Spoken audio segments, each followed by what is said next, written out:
নমস্কার বন্ধুরা, আজ তো প্রচণ্ড ঠান্ডা পড়েছে।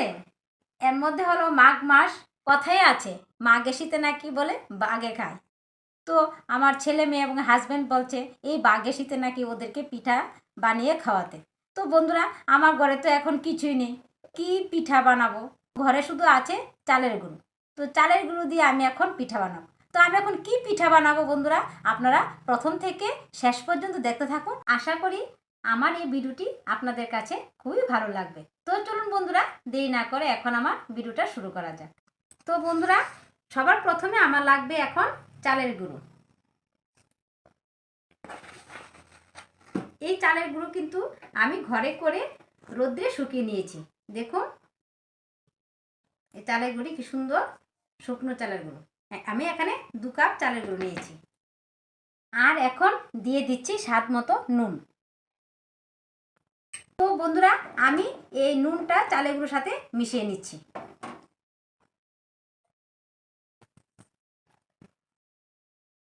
দেখুন রোদ্রে শুকিয়ে নিয়েছি, তো তার জন্য চালের গুঁড়ো এরকম এরকম দেখুন কিরকম হয়ে গেছে। আমি এখন দিয়ে দেবো এখানে উষ্ণ গরম জল। আমি উষ্ণ জল দিয়ে দেবো।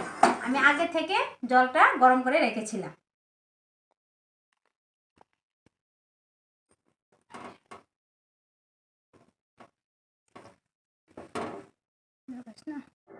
দেখুন বন্ধুরা, আমার ব্যাটারটা মোটামুটি হয়ে গেছে।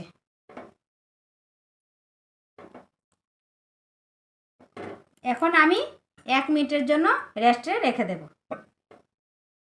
বন্ধুরা, আমার 1 মিনিট হয়ে গেছে। এই যে দেখুন ব্যাটারের ঘনত্বটা।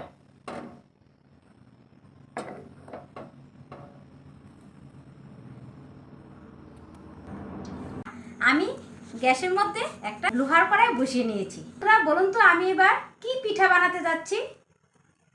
কড়াইটাই কিন্তু গরম হয়ে আসছে। আমি বানাবো চিতই পিঠা।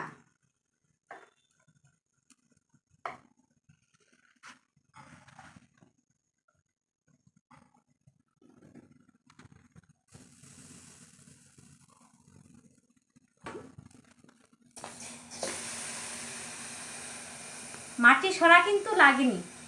লোহার কড়াইয়ের মধ্যেও কিন্তু গ্যাসে চিতই পিঠা বানানো যায়। তো বন্ধুরা, আমি তো গরম জল দিয়েছি, কেননা জানেন গরম জল দিলে পিঠাটা সফট হবে। আমি এখানে কিন্তু কোনো খাবারের ছোটো কোনো কিছুই এখানে ব্যবহার করিনি, শুধু গরম জল দিয়েছি পিঠাটা নরম হওয়ার জন্য। তো বন্ধুরা, আমার এটা হতে 30 সেকেন্ড লাগবে। 30 সেকেন্ডের জন্য আমি এখানে ঢাকা চাপা দিয়ে দিই। আপনাদের সাথে কথা বলতে বলতে আমার 30 সেকেন্ড হয়ে গেছে। এখন আমি এটাকে খুলে নিচ্ছি। এই যে দেখুন আমার চিতই পিঠা হয়ে গেছে। এখন আমি আপনাদেরকে আরেকটু বানিয়ে দেখাচ্ছি।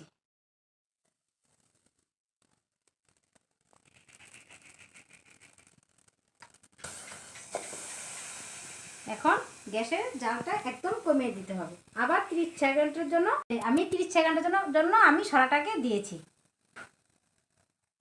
দেখুন আমার 30 সেকেন্ড হয়ে গেছে। এখন আমি সরাটাকে উঠিয়ে নিচ্ছি।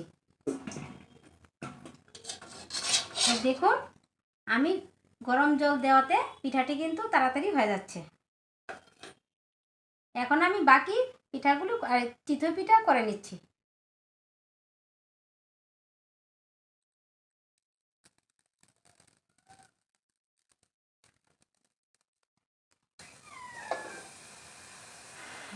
তিরিশ সেকেন্ড হয়ে গেছে।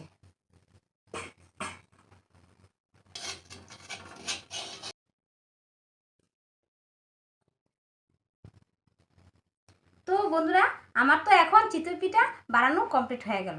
আমার এই চিতই পিঠা আপনাদের কাছে কেমন লাগলো তা কিন্তু অবশ্যই কমেন্টের মাধ্যমে জানাবেন। ভালো লাগলে লাইক শেয়ার করবেন। আর হ্যাঁ, আমার এই ছোট্ট চ্যানেলটাকে সাবস্ক্রাইব করতে আপনারা ভুলবেন না। আপনারা সবাই ভালো থাকবেন, সুস্থ থাকবেন। ততক্ষণের জন্য টাটা।